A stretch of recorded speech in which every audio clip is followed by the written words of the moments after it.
ìjọba pọ̀.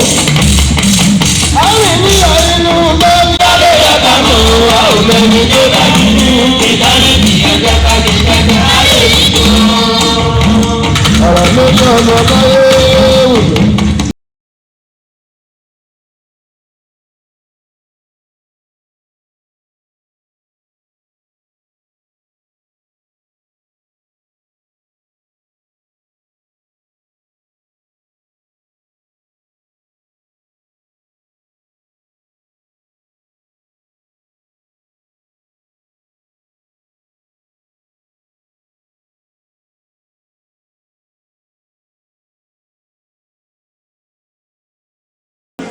Má jẹ́ ká tí ìjókòó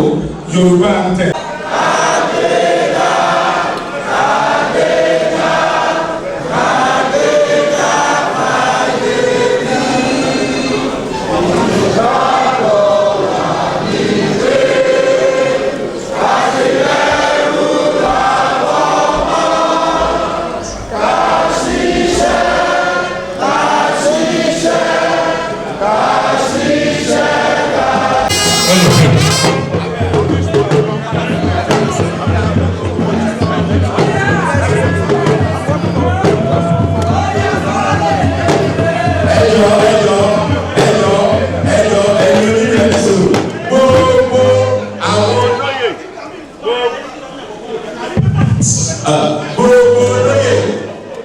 Aare Onakakanfo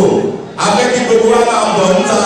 àtàwọn tó ti jẹ lọ́dún karùn-ún sẹ́yìn àtàwọn tó jẹ lọ́dún kẹrin àwọn tó jẹ lọ́dún kẹta àwọn tó jẹ léṣì àtàwọn tó ṣẹ̀ṣẹ̀ lórí lánàá gbogbo Aare Onakakanfo chief in council àwọn olóyè tí wọ́n máa bọ̀ ààrẹ ló fẹ́ ààrẹ fẹ́ bá wa sọ̀rọ̀ báyìí. Aare Onakakanfo Chief in Council.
Ọba àlẹ́ni ọba àlànà ọba títí àyíkáyé ọlọ́wọ́ kọ́kọ́rọ́ tí ń gbọ́wọ́ rẹ̀ lọ́wọ́ fi ayé ọba ọ̀ma ti kàlẹ́ ìdàgbò pínpín lẹ́yìn àṣàtọ́ ṣùgbọ́n ẹ̀yin ọba tí ń dání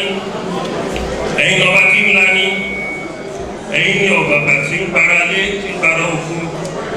ẹ̀yin ni alfa àtòmí ìgbà ọba tó bẹ̀rẹ̀ sí lọ́jọ́ òkú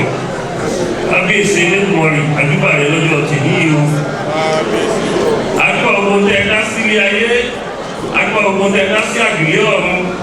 àdúgbà ogun tẹ dá sí sọ̀wọ́ méje ilẹ̀ méje tí ayé jẹ́ àdúgbò rẹ̀ olùwàgbà àdúgbà wà lẹ́yìn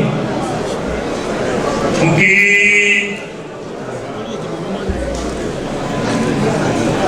àwọn orí adé ta ní nígbà yìí pọ̀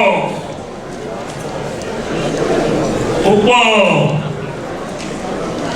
àwọn aláìlúwà àwọn aláṣẹ ìlú tí a ní bíbà yìí ó pọ̀ o ní bá ní kí máa tẹ̀gẹ̀ bí àwọn mc ṣe tẹ̀gẹ̀ wọ́n àgbà mí ní the next 20 minutes wọ́n fi kábíyèsí Tini of Ede ọba Murudin Adesola Lawal àti ọba ọwá Agero Kingdom His Royal Majesty ọba Adébáyọ̀ Adéwọlé OFA pẹ̀lú ọba ìlú mi Israel Majesty ọba Isa Àbú Ọlánìpẹ̀kun Zaki ọ̀pàdébìdì mo wá fi kí gbogbo ẹ̀yin orí adé tó wà bíbà yìí lórí list tí mo wò bíbà yìí ó ti lọ bí almost 40 hours. Abálẹ̀ ní ká máa mú kankan èyí tó tẹ̀ wá kúrú jù ní kí máa lọ mention kan kí mention ẹnìkan kí máa mention ẹnìkan ibi ìní bá wọn sórí adé o tó gbogbo ẹ̀yin kábíyèsí wọn tẹ̀wà lórí ìjókòó mo kí dáadáa mo lè dúpẹ́ lọ́wọ́ yín pé ẹ fi ìlú ilẹ̀ ẹ wá ọ̀nà mi ọlọ́run fi dé pọ̀lẹ̀ ọ̀nà ògbó yín o orí ìtẹ́ tí ẹ wà ẹ pẹ́ lórí ìtẹ́ bàbá yín o ní agbára lọ́run gbogbo ayérayé awọ ìlú tí ẹ jọba lórí ẹ̀ àsìkò yín dẹ̀ rí á tu gbogbo ìlú lára mo kí yín bẹ́ẹ̀ mo wá kí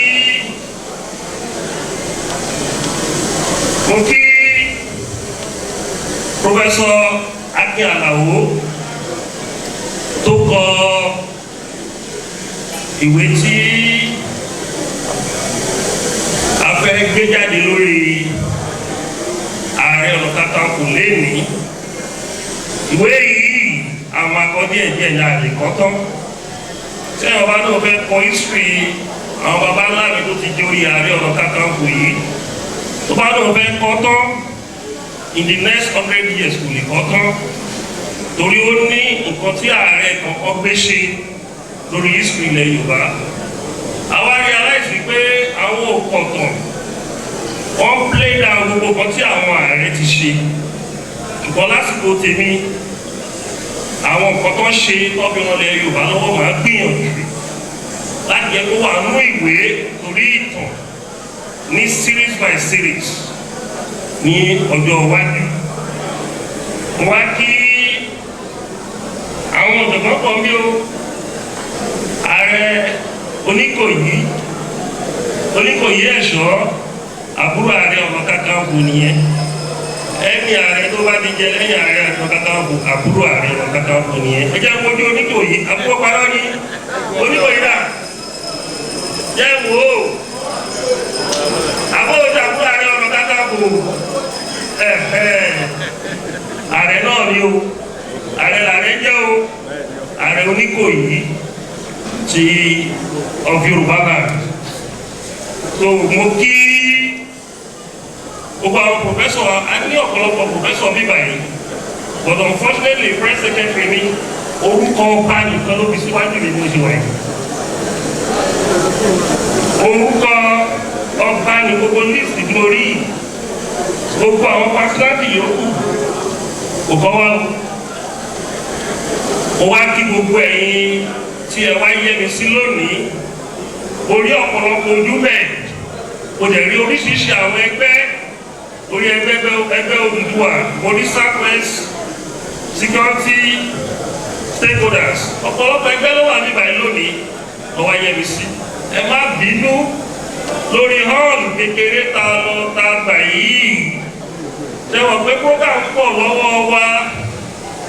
9 minutes láti dáwọ́ 5 years anniversary mark ní súnmọ́ gbogbo hall tó wà ní kẹjà tájẹ́ ìtàrí kọ̀kọ̀kọ̀ ilé ìnìkan la lọ́kì tàrí gbà a mọ̀ pé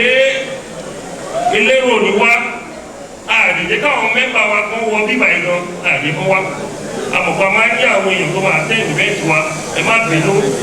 ẹ bá wa gba hall yìí bí ó ṣe wà fún programu kí là ń ṣe bíbà yìí lónìí ẹ̀yin oníwèé ìròyìn ẹ̀kọ́ ojú ni màá kọ́ sọ Yorùbá kí n tó sọ yìí because nǹkan tó gbé ìran wa dúró nìyẹn à ń ṣe ayẹyẹ ọdún márùn-ún tí a jẹ oyè Aare Onakakanfo yìí tí olóyìnbó ń pè ní 5th year anniversary ó dẹ̀ ṣe pàtàkì pé a gbọ́dọ̀ ṣe é ìwọ ń ṣe anniversary tó jẹ́ symbolized year la gbọ́dọ̀ máa ṣe nìkan ẹni tó bá fẹ́ pẹ́ lórí oyè ó gbọ́dọ̀ máa ṣe àjọyọ̀ lọ́dọọdún kó lè pẹ́ lórí oyè ó lè kó àwọn èèyàn lẹ́nu jọ, wọ́n lè bá jó, wọ́n lè bá yọ̀, kí ó lè pẹ́ lórí oyè yẹn, especially oyè Ààrẹ Ọ̀nà Kakanfò yìí náà gbọ́ bí ìtàn yẹn ṣe ní láti lẹ̀. So dábàá ní wa dábàá ń ṣe nǹkan lọ́dọọdún, ẹ máa mọ̀ pé owó pọ̀ lọ́wọ́ ààrẹ ló fi ń ṣe léyìí o, ó ṣe yẹ ká ṣe nìyẹn. Àti wípé bó ṣe ń ṣe yẹn, ó history oyè yẹn ó reflect ní memory àwọn èèyàn lórí mẹ́rin àgbáyé, ó popularize ẹ̀. So ìdí nìyẹn tó fi jẹ́ pé apart from 5 years ọdọọdún a máa ṣe bí òtẹ́ pọ̀ ó jẹ́ ilé ni a máa ṣe ayẹyẹ ọdọọdún tí àgbà oyè yìí. Èkejì ni wípé eléyà ti fún wa ní opportunity láti jẹ́ kí àwọn èèyàn mọ nǹkan tá a ti gbé ṣe ní ọdún 5 tí a ti joyè Ààrẹ Ọ̀nà Kakanfò ilẹ̀ Yorùbá. Rò pé kété tí mo dé orí àlééfà yìí, mo kọ lẹ́tà sí, mo kọ ìwé sí gbogbo àwọn gómìnà, mo dẹ̀ kọ lẹ́tà sí gbogbo àwọn ọba aláyé pé ibi tí ọ̀rọ̀ ilẹ̀ Yorùbá dé yìí ó yẹ ká ní conference kan tó máa pa wá pọ̀ ní ilẹ̀ Yorùbá tí a máa pè ní Southwest Security Conference. Mo kọ̀ kíní àwọn gómìnà wa ọ̀dà mi lóhùn, mo kọ ìkejì. Nígbà tí wọ́n ti dìdá, mo bá bẹ̀ sí bá wọn ní ìwé ìròyìn. Èmi ti ṣe tèmi o, ara iṣẹ́ tí mo gbà gẹ́gẹ́ bí Ààrẹ Ọ̀nà Kakanfò mo ti bẹ̀rẹ̀ o. Àwọn gómìnà wa ni wọ́n ti gbà wá lóhùn o. Ṣùgbọ́n lẹ́yìn ìgbà tí mo kọ ìwé yìí, lẹ́yìn ọdún kan àti oṣù méjì, àwọn gómìnà wọ́n agree láti ṣe conference yẹn, wọ́n dẹ̀ pé àwọn ọba náà sí Ìbàdàn. Mo rò pé conference yìí òun ló wá bí Àmọ̀tẹ́kùn tí a ní ní Southwest ní wákàtí àti ọ̀pọ̀ yìí. Tó kẹ́lẹ̀ wọ́n bí tí ọ̀rọ̀ Àmọ̀tẹ́kùn ti wáyé, okùn tó ti gbà só kẹ́lẹ̀ mọ́. Tẹ́bàdẹ̀ rí Àmọ̀tẹ́kùn tí àwọn gómìnà wá ṣe yìí, iná mẹ́mbà kan gbà síbẹ̀, OPC jẹ́ bí 60% àwọn mẹ́mbà ṣe. Àbàwọn gómìnà míì tó bá ti owó òṣèlú bọ̀ ọ́ lọ kó àwọn tọ́ọ̀gì òṣèlú tí kò kókòkó ọ́ lọ kó síbẹ̀. Bọ̀dá bá bẹ̀ nígbà tí ò bá ṣiṣẹ́ bó yẹ kó ṣe torí kò ní experience. So far so good. Out of the 6 states ta nílẹ̀ Yorùbá, 5 ti bẹ̀rẹ̀ Àmọ̀tẹ́kùn oko Lagos State tí ò tí join. Tí ẹ bá dẹ̀ wò ọ̀rọ̀ àṣà tó ṣe kókó, tó yẹ pé ìyẹn gangan òun ni wọ́n máa fi ń mọ ìran gẹ́gẹ́ bí ìran tí ó máa ń jẹ́ kí identity ìran strong, tí ó dẹ̀ máa ń jẹ́ kí àwọn alálẹ̀ kó máa support àwọn ọmọ ènìyàn tó wà nínú ìran yẹn, wọ́n máa ń tì wọ́n lẹ́yìn. Ó dẹ̀ máa jẹ́ kí question wà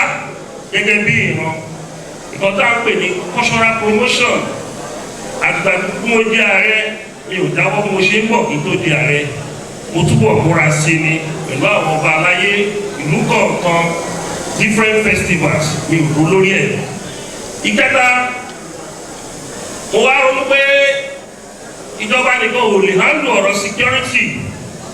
Ó yẹ kí àwọn ẹgbẹ́ oníjàǹgbara àbí ẹgbẹ́ security groups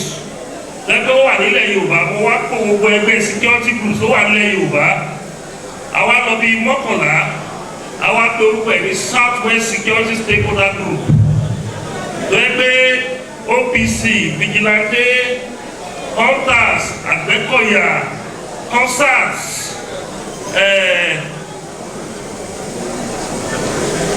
so gbogbo àwọn ẹgbẹ́ wọ̀nyí àkóra wa jọ, àwa pè ní Southwest Security Stakeholder Group. Àwọn ẹgbẹ́ yìí làwa dìde làwa kọ ìwé sí gbogbo àwọn ọba láyé pé ẹ wo àwọn ẹgbẹ́ yìí o, tí ò bá ti sí ìlú yín ẹ kò jọ o, tó bá dẹ̀ ti wà ẹ so wọ́n papọ̀ àti ní alliance o. Ẹ jẹ́ kó jẹ́ backup fún government security àti Àmọ̀tẹ́kùn tó wà lágbègbè yín láti make sure pé ààbò tó péye ó wà ní gbogbo ìlú tí ẹ wà. Ẹni ìkẹta ìkẹrin,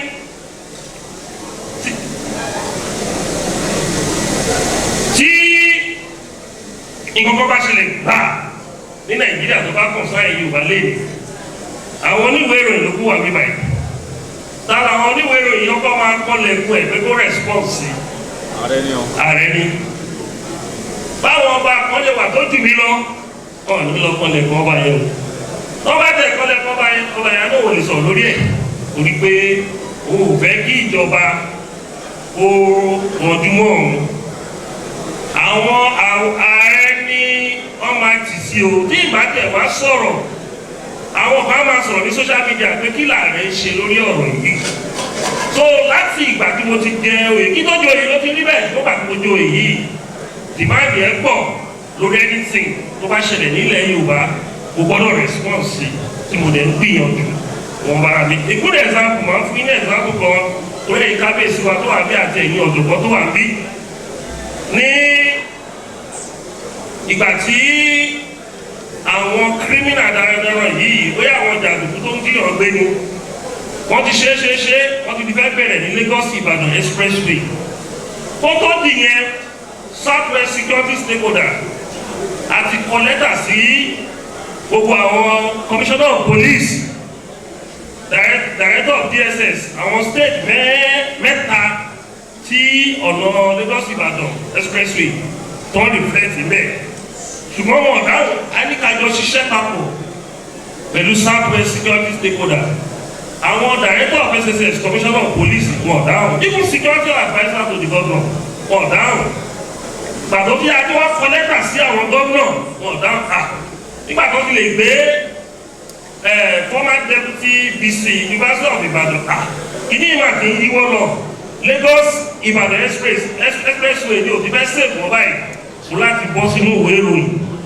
pé ẹ̀yin gómìnà tí ọlọ́pàá ò bá àláwọ̀ wa ṣèbẹ́ yìí ní Àmọ̀tẹ́kùn lọ́wọ́ ẹ jẹ́ káwa Southwest security stakeholder group ká bá Àmọ̀tẹ́kùn ṣiṣẹ́ ká flush gbogbo àwọn criminals wọ́n wà ní Lagos Ibadan expressway bẹ́ẹ̀ bá ṣe àdìṣe fún ara wa o rò pé bó ṣe sọ̀rọ̀ yẹn especially the governor of Oyo state wọ́n ṣe roll out àwọn Àmọ̀tẹ́kùn síta nìyẹn so gbogbo láti ògèrè títí wọ Ìbàdàn every 2 kilometers or 3 kilometers ẹ̀rí Àmọ̀tẹ́kùn àtòdó standby lọ́tún lọ́sì mo rò pé pẹ̀lú ọ̀rọ̀ tí mo sọ yẹn lọ́tọ̀ wá wò pé responsibility àwọn ni wọ́n ti ṣe ìwọ̀nba tó lè ṣe wọ́n ní àjẹgbọ́ nínú intelligent report pé àwọn ọmọ wa tó wà ní various community wọ́n collaborate pẹ̀lú wọn so mélòó la fẹ́ kà nínú àwọn nǹkan tó ti ṣẹlẹ̀ tí a ti respond lé lórí nínú àwọn nǹkan tí mo ti ṣe kí n tó dé ipò Ààrẹ Ọ̀nàkakanfò tó dẹ̀ pé gbogbo ìjọba tí ó wà lórí oyè àti gómìnà àti presidency àti local government kò sí ẹyọ kan tó support position ìlànà tó ti débẹ̀ ọlá Ọlọ́run ọlá àwọn èèyàn gidi kọ̀ọ̀kan nílẹ̀ Yorùbá òní mò ń jẹ tí a bá wo ibi tá a ti ń bá bọ̀ o rò pé mẹ́ta náírà wọ́n wà mẹ́ẹ̀ wọ́n ní tá a bá wo ibi tá a ti ń bá bọ̀ tá a bá wo ibi tá a bá dé tá a bá wo ibi tá a ti ń bá bọ̀ tá a bá wo. owó ibi tí wọ́n ti bẹ̀rẹ̀ owó ibi tí wọ́n bá dé owó ibi tí wọ́n ti bẹ̀rẹ̀ owó àwọn ọmọ mi bẹ̀rẹ̀ owó mi bẹ̀rẹ̀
ọjọ́ pẹ́ ní ọjọ́ èní.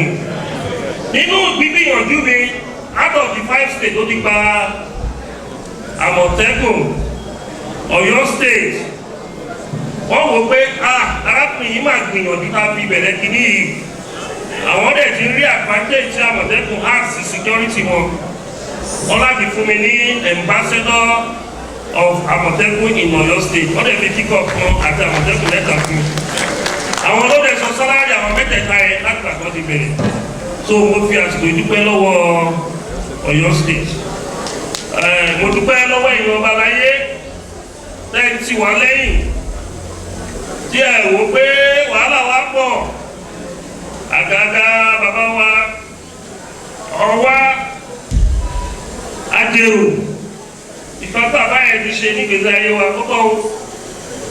àti zaki ọba àlúwa náà ojú rí ní yájá mi ò pẹ̀lú òtútù o níjọ́ kọ̀kọ̀kọ̀ mẹ́lọ ṣiṣẹ́ OPU ní abroad bẹ́ẹ̀ náà ni ọba kí ni wọ́n máa ń bèrè náà kí ni kábíyèsí máa ń bèrè tó bá di pé àmàdí rí bẹ́là ọba bẹ́là ọba onígbàyè wọ́n gbé ọ̀dọ̀ fún wa àjọ travel lọ sí ọ̀pọ̀lọpọ̀ orílẹ̀-èdè láti lọ kó àwọn ọmọ Yorùbá jọ lórí àṣà àti ìṣe yẹn ẹgbẹ́ yóò ṣe ẹgbẹ́ ìjàgbara wọn là ń pè ní OPU Oòduà Progressive Union àwọn ọba yìí gbìyànjú ó ti ẹ̀jẹ̀ pé afẹ́ ọba ṣàṣà wọ́n máa ń yẹ̀ wá sẹ́gbẹ̀ẹ́ ni lábẹ́ ètò àṣà òun tẹ̀lé wa lọ àwọn ọba dáadẹ́ close mọ́ gan ni o ọba ní ọba tó close mọ́ abẹ lẹ́kọ̀ọ́ tàwa ní mo níbi kan tí mo ní ilẹ̀ lẹ́ẹ̀ta ẹ̀ta àbẹ̀jáde olùṣà àdúpẹ́ lọ́wọ́ wọn a lè fi àsìkò yìí dúpẹ́ lọ́wọ́ kábíyèsí bàbá yèyé iṣẹ́ tí bàbá yẹn ṣe fúnlẹ̀ Yorùbá tó lọ nìyẹn o bàbá yẹn bí pressure ṣe wà lórí ẹ̀ tó ó make sure wípé Ààrẹ Ọ̀nà Kakanfò tó ń install ní ìkàndógún òun ló ní jàǹgbára òpè polóṣèlú ló kàn máa lọ bóyè yẹn sílé bí oyè yẹn ṣe dá tó lẹ́gbà àwọn ọmọ ti bílíọ̀nìà ló ń jẹ́ bàbá yẹn ò gbowó ó fi tọkàntọkàn ó ṣiṣẹ́ yẹn fúnlẹ̀ Yorùbá tẹ́ bá dẹ̀ rọ́bí statement yẹn ó ṣiṣẹ́ yẹn fúnlẹ̀ Yorùbá ó sọ ó ní mo ti ṣe lẹ́ẹ̀fẹ́ yìí Yorùbá ó kù sí i lọ́wọ́ o bí a bá bàbá yẹn mọ̀ pásítọ̀ ti fẹ́ tó tó ń bẹ lọ ni kò pé 3 years tó install 1 sí 4 years tí ọlọ́jọ́ dé tí bàbá wọ àjà àwọn àṣìṣe yẹn fún ilẹ̀ Yorùbá kí Ọlọ́run bẹ Elédùmarè kó bá tẹ́ bàbá Aláàfin sí afẹ́fẹ́ rere ẹni tí ìlú Ọ̀yọ́ máa yàn báyìí àwọn Ọ̀yọ́mèsì wà bí ó Ọ̀yọ́mèsì àyè wájì Ọ̀yọ́mèsì tó represent Ọ̀yọ́mèsì ó wà lórí ìdókòwò wọn wà lẹ́gbẹ̀ẹ́ mi bẹ̀ yẹn because tá a bá ṣe ìkọrú eléyìí tí ò sí Ọ̀yọ́mèsì bẹ́ẹ̀ kò pé o ṣùgbọ́n olórí Ọ̀yọ́mèsì tó jẹ́ regent Ọ̀yọ́ sì Fáṣọ̀run wọ́n ṣe ọdún lẹ́nìí ní Ọ̀yọ́ ìní ìgan ni ọdún wọn pọ̀ sí wọ́n ṣe lẹ́nìí ní Ọ̀yọ́ àìjẹ́ bẹ́ẹ̀ Fáṣọ̀run ọ̀pọ̀ Ọ̀yọ́ lẹ máa rí lẹ́gbẹ̀ẹ́ mi tọ́jú kù wọ́n pín àwọn Ọ̀yọ́mèsì làwọn kan bá wọn ṣọdún àwọn kan wá sí bíbá yìí àwọn Ọ̀yọ́mèsì tó yẹ pé àwọn lápàṣẹ ìlú Ọ̀yọ́ àwọn méjì wà lórí ìjókòó pẹ̀lú wa bíbá yìí ìkan wà pẹ̀lú mi ní bíbá yìí ìkan wà pẹ̀lú bíbá yìí bá mi pàtó fún Ọ̀yọ́mèsì. mo lè dúpẹ́ lọ́wọ́ nínú kan ló wá ààrẹ ìkànsù tó jẹ́ fìwà gboyè Ààrẹ Ọ̀nà Kakanfò a dúpẹ́ lọ́wọ́ Ọlọ́run wípé ní oṣù tó kọjá lọ Lagos State approve ẹ̀ gẹ́gẹ́ bí ọba Ládàbà òun náà wà lórí ìjókòó mi báyìí ìkànnú àwọn olóyè ààrẹ tẹ́lẹ̀ ni ó ti di ọba nílùú Èkó mélòó máa fẹ́ sọ ọmọ tẹ̀lé pẹ́ lọ́wọ́ ìyàwó mi Àyìnbá Mojísọ́lá Adams fún gbogbo ìdúró sí ọmọ wa dúpẹ́ lọ́wọ́ ẹgbẹ́ tó gbé mi dìde ẹgbẹ́ tó ẹ pé nígbà òjò nígbà ẹ̀rùn wọ́n wà lẹ́yìn mi wọ́n gbìyànjú Oòduà People's Congress àti Oòduà Progressive Union àwọn ẹgbẹ́ méjì yẹn àwọn ní gbogbo ìràwọ̀ mi àwọn ní gbogbo ògo mi ẹgbẹ́ kan tó ti wá gbìyànjú sí láàrin bí ọdún méjì àbọ̀ sígbà tá a wà yìí Yorùbá One Voice tó ń pè ní wá obì lókè òkun so àwọn ẹgbẹ́ mẹ́tẹ̀ẹ̀ta yìí wọ́n ṣe bìrìbìrì méje ẹ̀yà mẹ́fà wọ́n ṣe fún mi kò dúpẹ́ lọ́wọ́ yìí mo dẹ̀ dúpẹ́ lọ́wọ́ Southwest security stakeholders lẹ́nu bàtà bẹ̀rẹ̀ yìí ẹ̀dúró tì mí wò pé ọ̀tọ̀ọ̀tọ̀ lẹ́gbẹ́ tẹ́ ti wá ẹgbà fún mi ní agbára náà gbogbo àwọn ẹgbẹ́ tó wà ní Southwest security stakeholders gbogbo wa ní àlùbáríkà mo dúpẹ́ lọ́wọ́ Mrs. Kuku tó ṣẹ̀ darapọ̀ mọ́ wa ó ní tẹ́lẹ̀ ó ní ọ̀tọ̀ lójú tó wọn fi ń wà rí ó nígbà tó ń súnmọ́ ààrẹ ló ṣẹ̀ wò pé àṣẹ wọn máa ń parọ́ ọmọ arákùnrin wọn máa ń bàjẹ́ ni wẹ́ bí ilẹ̀ Yorùbá ṣe rí nìyẹn Yorùbá máa ń sọ gbogbo di dúdú ni orí ló máa ń kó yọ̀yọ̀ nílẹ̀ Yorùbá mo dúpẹ́ lọ́wọ́ yìí mo dúpẹ́ lọ́wọ́ gbogbo ẹ̀yin tí ẹ wá sí àjọyọ̀ yìí lónìí mo gbà ládùúrà pé ìkan rere ìkan ayọ̀ òun ló máa ṣẹlẹ̀ nídìílé yín gbogbo ẹ̀yin tẹ́ wá sí àjọyọ̀ ilé ní ohun ẹkún ohun ọ̀fọ̀ kò ní ṣẹlẹ̀ nídìílé yín o ní agbára Elédùmarè àwọn ọmọdé bí lágbára Elédùmarè àwọn náà wà ní àlùbáríkà mo dúpẹ́ lọ́wọ́ yín o mo dúpẹ́ o mo dúpẹ́ o mo dúpẹ́ o wọ́n á dúpẹ́ lọ́wọ́ Prophet Adeleke beloved CCC àṣeyọrí Ìbàdàn àti gbogbo ẹ̀yin òṣìṣẹ́ Ọlọ́run tẹ́ wà ní orí ìjókòó mo dúpẹ́ lọ́wọ́ yín bákan náà ẹ̀yin ọba ẹ má bínú o nígbà tí kì í máa mú ní kọ̀ọ̀kan màá ti fẹ́ẹ̀ dọ́kù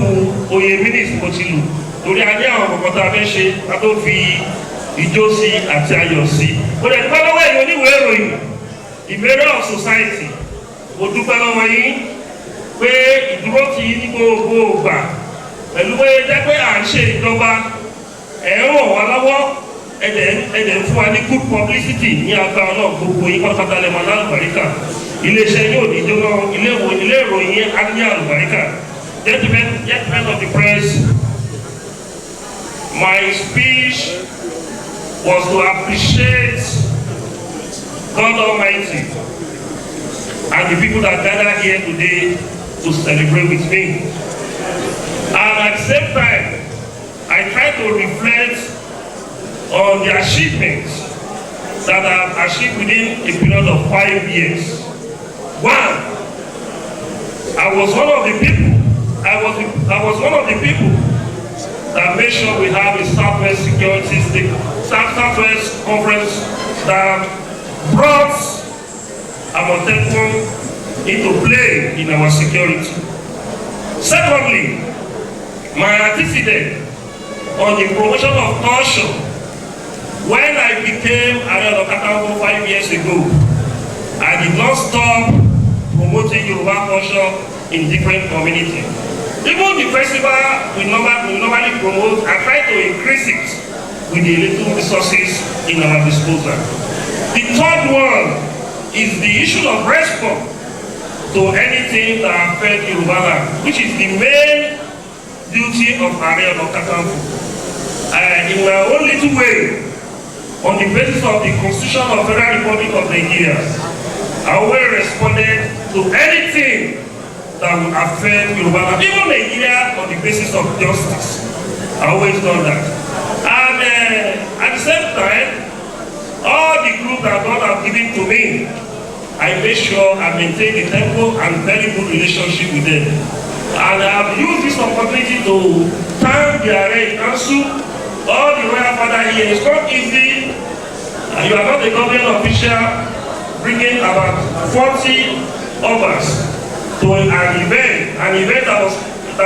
planned just within 2.5 weeks, because we have a lot of program in our calendar that we have been rolling in 2022. And at the same time, I use this opportunity to thank the gentlemen of the press for your effort and your support during my reign as the Aare Onakakanfo of Yoruba land. Even the support to the office of Aare Onakakanfo. And I thank all the clerics, the religious leaders for their support. We have Pastor Kehinde Aderemi here, and he told me that they will be going to the wedding of Obafemi Awolowo that one of the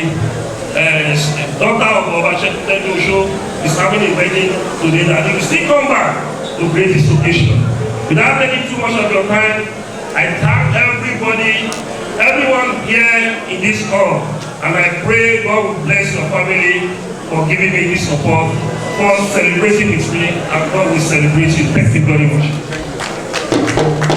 Aare Onakakanfo.